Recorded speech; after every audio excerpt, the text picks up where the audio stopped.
Now at 6 and streaming on CrossroadsToday.com, Hallettsville police arrest a Victoria woman on an outstanding arrest warrant.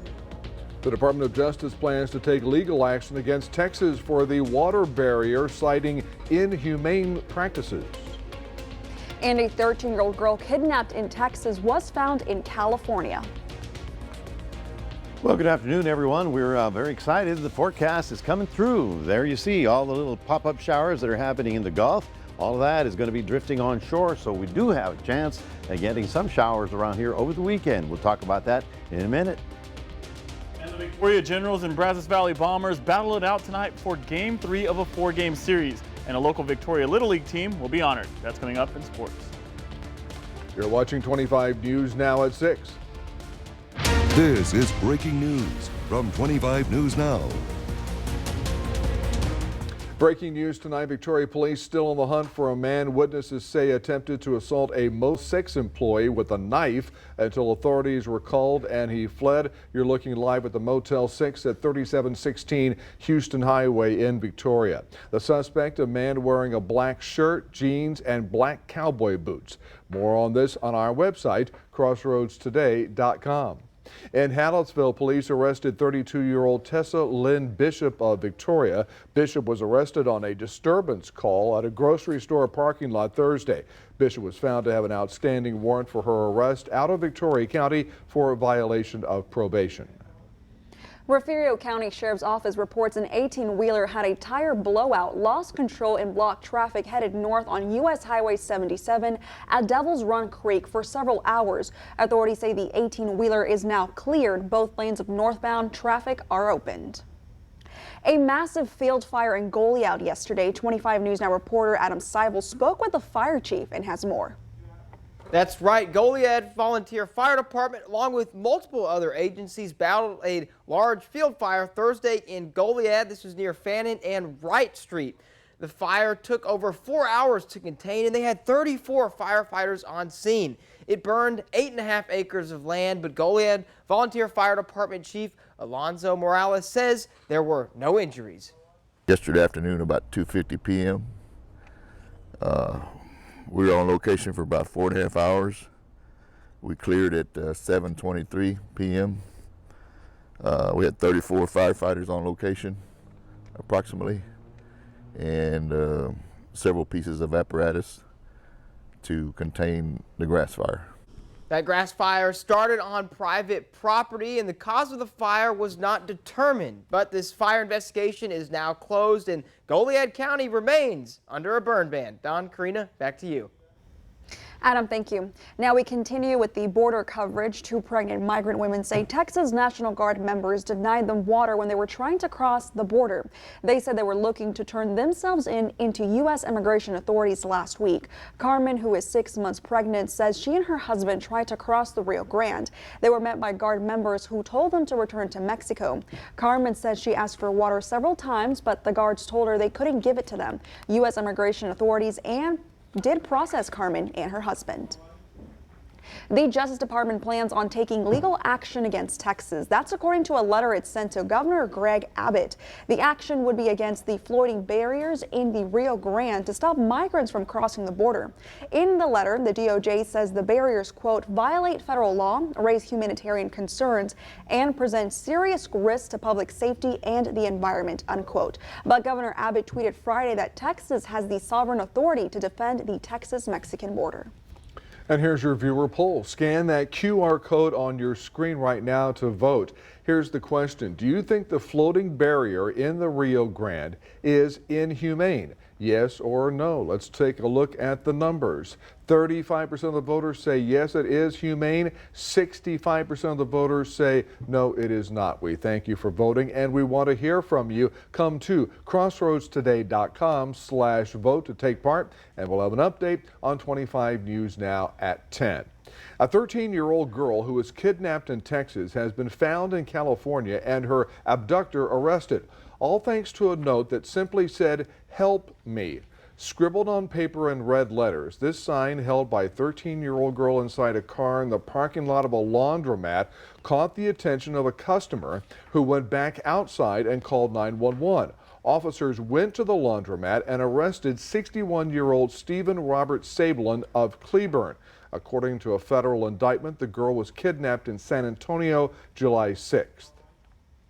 Tar balls are washing up along the Texas Gulf Coast again. KSAT reports a tar ball is a clump or blob of petroleum that sometimes washes ashore after being carried by ocean currents. Tar balls may occur naturally due to oil seeps, or they can also be associated with man-made sources such as oil spills. Authorities say there have been no reported injuries, health hazards, or impacts to wildlife due to these tar balls, and they advise the public to wash with soap and water or baby oil if you have contact with a tar ball. And now let's take a look at your forecast with Chief Meteorologist Mac Bettis. Thank you very much, Karina. Good afternoon, everyone. 97, another hot day. Yes, we made it up to 100 degrees, as you see right about there, but I'm pretty excited because the forecast is coming to fruition. Yes, there are little showers out over the Gulf that are going to be rolling in over the weekend, so we'll talk about your chances of getting wet coming up in just a few minutes. Stay tuned. All right, Mac, thank you. Lawyers for suspended Attorney General Ken Paxton pushing to disqualify 3 Democrat state senators as jurors in his upcoming impeachment trial. The Texas Tribune reports Paxton's lawyers filed a motion Friday that asks Lieutenant Governor Dan Patrick to disqualify Senators Nathan Johnson of Dallas, Roland Gutierrez of San Antonio, and Jose Menendez of San Antonio. The motion cites a number of critical public statements that the senators made about Paxton over the years. Texas A&M University President Catherine Banks resigned today after controversy over the hiring of a black journalist to revive A&M's journalism department. The Texas Tribune reports Banks' resignation is effective immediately. Mark A. Welsh, the 3rd Dean of the Bush School in Government and Public Service, will serve as acting president until the Board of Regents can meet to name an interim president. Texas A&M System Chancellor John Sharp recommended they appoint Welsh as an interim until the board can do a national search for a new president. Nearly 2,400 jobs have been cut at Houston ISD's central office as part of a district reorganization. KPRC reports Houston ISD Superintendent Mike Miles announced the cuts at a Thursday night meeting. The department which had the largest decrease in positions was the Chief Academic Office. Miles said there will also be more departments impacted in the district than just the Chief Academic Office. A prisoner from Texas who briefly escaped at Denver International Airport now back in custody. Authorities say Brandon Chabad struggled with officers during a layover at the airport. He was found not long after the attempted escape and taken back into custody. Chabad was being transported from Colorado back to Texas on an active felony warrant. In June 2019, the 25-year-old was charged with evading arrest by DPS. He pleaded guilty to that felony charge in 2021. No word on how he ended up in Colorado. Remember to subscribe to our YouTube channel, Crossroads Today. Hit the like button and click the notification bell. And then on YouTube, you can catch us, Crossroads Today. And stay with us coming up on 25 News Now at 6. 100 million people under heat advisories nationwide, and high temperatures keep on breaking records. Also ahead, it's the battle of the blockbusters between Barbie and Oppenheimer this weekend. Here's what's coming up on Community Crossroads this weekend. We have information on the back-to-school efforts with Pack the Bus, and Pam Health is also here, as well as the Victoria County Public Health Department and the Luther Hotel, followed by Joel Novosad with the City of Victoria. So we currently have 2 trails programs, digital passports going on right now. The Tacos and Marks Trail, which is an ongoing promotion, as well as the Explorer Victoria Birding I Spy, which is a summertime promotion.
A woman whose remains were found nearly 40 years ago in Middle Tennessee has finally been identified using genetic genealogy with a lab in Texas.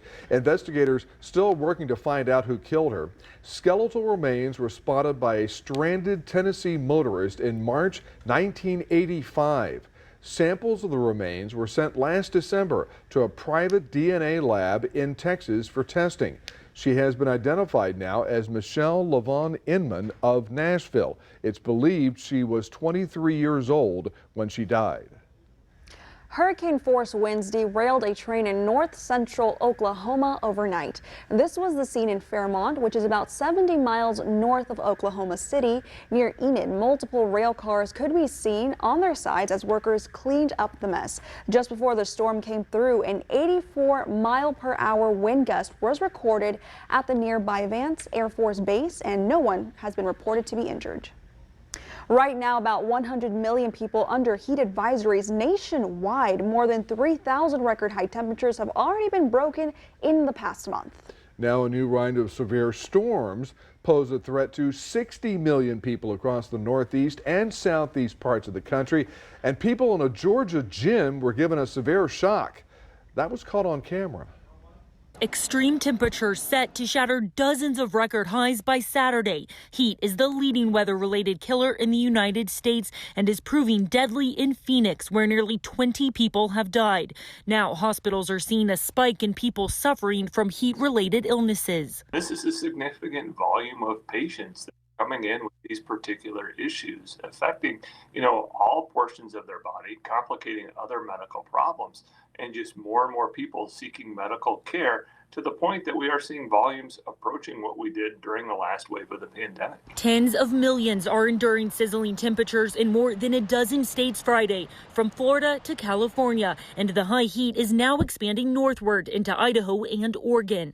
Meanwhile, in Georgia, the wall just collapsed at the gym. Walls crumble at a gym as strong storms strike, collapsing feet away from people, cutting workouts short. Fortunately, when the wall collapsed, everything went to the outside of the building, so there was no damage inside the building or no debris went to the inside of the building. There were more than 300 reports from severe storms Thursday, which knocked out power to hundreds of thousands across several states. I'm Cole Higgins reporting. The woman accused of trespassing at Taylor Swift's Rhode Island home was in court Friday. Kimberly Meyer entered a no-contest plea. She was arrested July 3rd and charged with willful trespass. She is ordered to stay away from the property. Now, it's unclear if Swift was at the home at the time of the incident, but social media post shows she was there the next day celebrating July 4th with friends.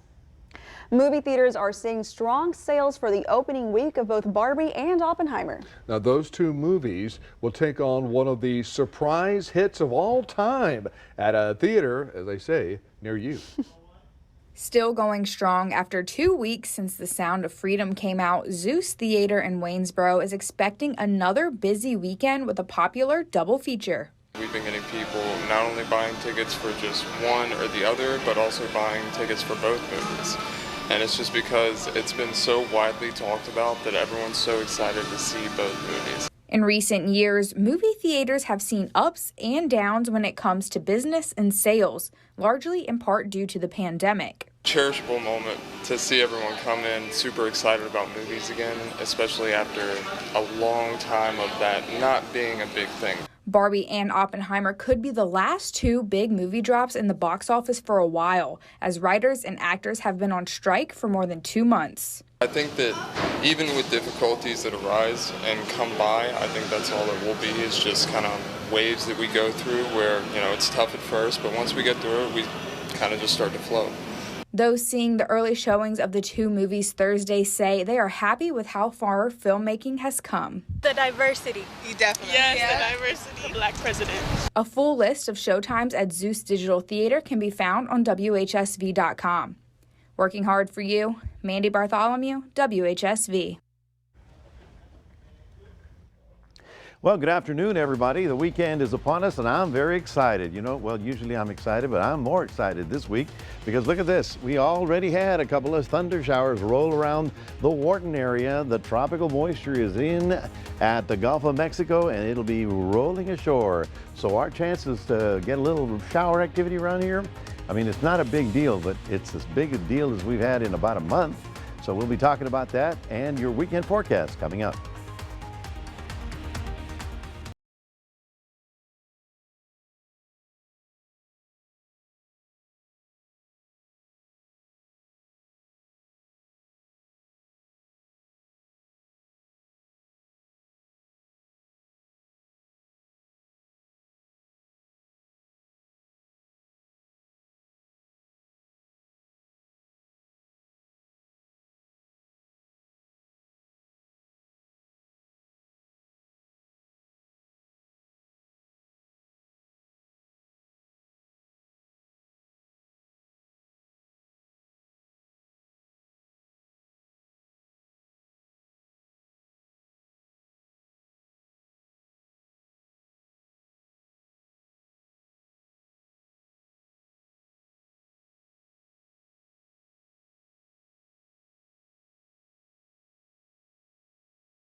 Welcome back, everybody, and good afternoon. Look, we made it to 100 degrees again today, another triple-digit day. Over the weekend, it's not going to be much cooler, but there is a change in the weather pattern, something we haven't seen in quite some time, and that's the addition of some rain showers. This afternoon, one little pop-up thunderstorm over there in the Orton area. You can see it right about there. Boom, about 2, 3 o'clock, and that is now collapsing. But you'll see out over the Gulf waters more and more of this little tropical activity. This is tropical air coming in, and now that the high pressure is beginning to move away, well, we have a shot at getting some of that to move onshore. So I'm excited that we're going to get something. Now here we are. You can see we're in the very dry air, which is the orange. But when you see the purples and the blues, that's deep tropical moisture, and you can see a general drift of all that stuff toward us. So you're going to feel the humidity going up, but you're also going to see some scattered shower activity coming in off the Gulf for the next couple of days. We call them afternoon sea breeze showers because once the land warms up, the tropical moisture comes in and we pop those little rain showers. So it's not going to be, you know, a huge thunderstorm. I don't expect any flooding. You're going to see just some isolated showers, but that's as good as it's going to get for the last month. Now, the big dome of high pressure that has been really squeezing us down for so long is beginning to move to the western states. Now, you can see right here, this line moved from over here to over here. So here's where the highest pressure is located. So that's going to give us over the next 7 days, there's Sunday, and then on Monday, you've got a shot at some scattered activity, and then we go to Tuesday, and we still have a chance just along the coastal areas of getting a few little pop-up showers. You can see right there. The dome of high pressure is moving into the central plains and the Midwest. That means to me that the heat wave is going to Chicago. And now you say, well, what does that mean? Well, that means to me that we're going to get the tropical moisture now spinning around under this dome as the dome centers up over here. So yeah, you're going to see here a lot of farmers in Kansas and Nebraska are going to be having trouble with this heat, but it is moving north and is allowing the tropical stuff to roll toward us. Here's Don, the confused thunderstorm that has been tropical storm has been wandering around for a week. Can't decide which way he's going. Looks like he's finally going to get carried to the north. But more importantly to us is that we have an easterly wave developed off the coast of Africa, and in this area, which is called the main development area, 60% chance that we'll have a tropical cyclone developing in this area over the next few days. So by Monday, we may have something going.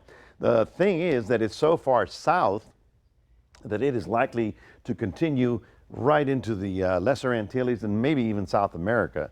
So we'll be watching that for you next week. All right, your day planner for Port Lavaca, starting off at 80 in the morning, getting up to 97. A few more clouds like we saw today. You might have noticed them. I noticed them. These will pop up in the showers over the next couple of days. Not a huge thing, but something. 77 the low in Cuero, getting up to 102. Not exactly cooler, but it will be more humid and a scattered chance, a 20% whopping for Sunday, Monday, Tuesday, and Wednesday. Temperatures dropping to the upper 90s. That's your 7-day forecast, reminding everybody we have a QR code. Scan that, put Crossroads Today right on your cell phone. Here's Miss Karina. Thank you, Mac. And now we go to Sports Director Gina Perez. Thanks, Karina. The owner of Tapper Scrap is leaving the business. That's coming up in sports.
At a Crossroads, the Victoria Generals win streak ends at 2 after last night's extra inning game.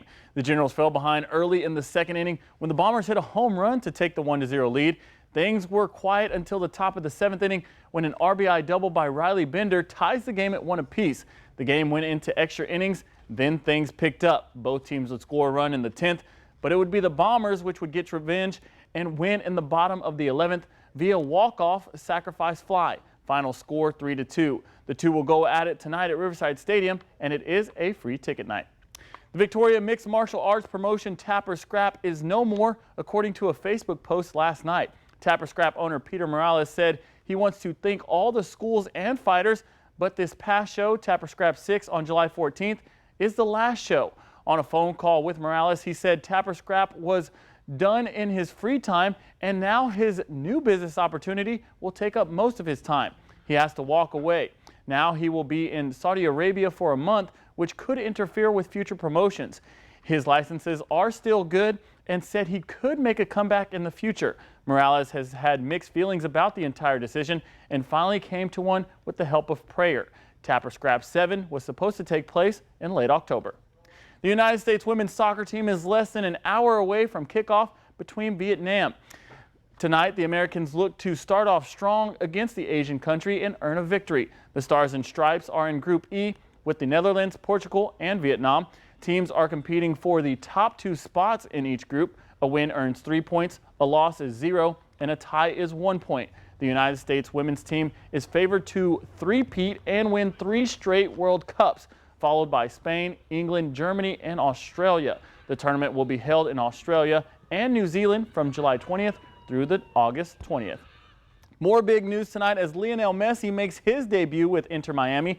The World Cup winner from Argentina will take the pitch from his new home stadium at DRV PNK Stadium. Officials say about 21,000 tickets have been sold so far. The average ticket price for the game is $440.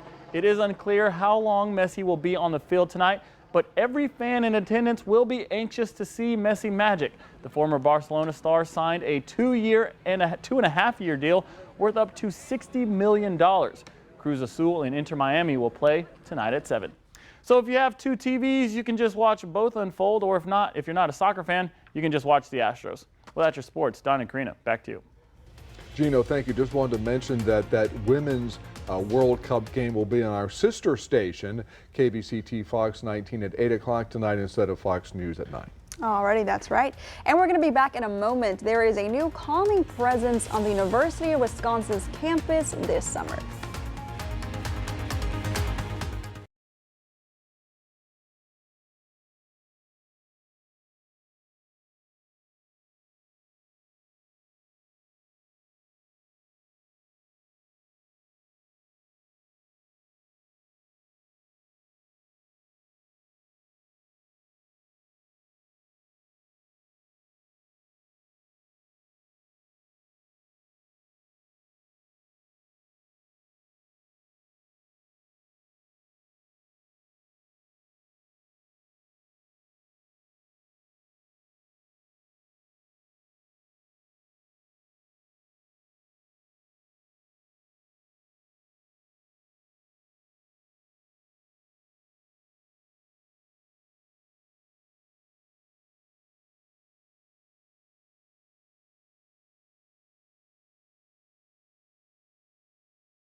And finally tonight, there's a new face on the University of Wisconsin-Madison campus this summer. He has 4 legs and a tail. Charlie is the UW-Madison Police Department's first therapy canine. The 1-year-old rescue dog from Florida is the first law enforcement therapy canine in Dane County. Charlie's handler says his cool, calm, collected, and loving nature proves he's a perfect fit for the job. But he also is trained to respond to serious calls. Now, they also add that Charlie is not trained for drug sniffing. He is not trained also for sniffing out bombs, but he can do some other things. Hey, if he can just relax everybody and give them the big old puppy eyes, you know. There you go. And on the university campus, let me tell you, you need we need them. Well, we needed them back then. Yeah. Stress relief. I've got an exam. Oh, let me play with the dog. Yes. Yeah. Anyway, folks, the weekend is here. Yay! We do have also a shot at getting some little rain showers during the afternoon hours over the next few days. The big dome of doom is moving over to the western United States, so it's giving us a break for a few days. I don't know that it'll last, a solid 5 days, but at least for a couple of days you'll see some clouds and a few little showers rolling around the area. All right, thank you, Mac, and thanks for joining us. We hope to see you back here tonight for 25 News Now at 10.